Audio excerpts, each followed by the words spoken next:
The UN's peacekeeping mission in the Democratic Republic of Congo, known as MONUSCO, is one of the largest and longest running in the world. Despite that, the situation in the east of the country continues to deteriorate. In the last 18 months, the peacekeepers and their bases have themselves come under attack, and civilians have been killed by a number of different armed groups.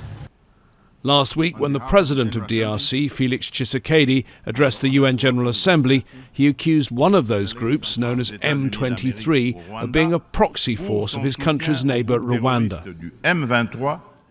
He's also demanding that the UN accelerate its withdrawal from the country, and he said that should now start after elections which take place in December.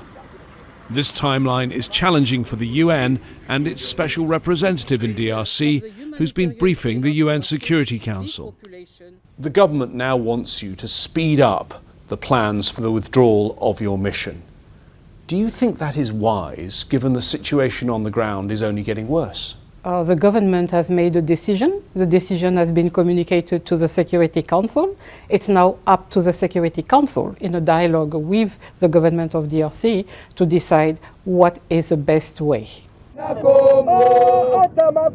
One of the main problems the UN now faces is the fact they're no longer welcomed by the majority of people in eastern DRC. It was a useless mission which originally raised hopes about regaining peace and security in our region. But unfortunately, what we witnessed was more crime under MONUSCO than before MONUSCO. After 25 years, I don't believe this mission lived up to its responsibility for our population, because nothing has changed on the ground.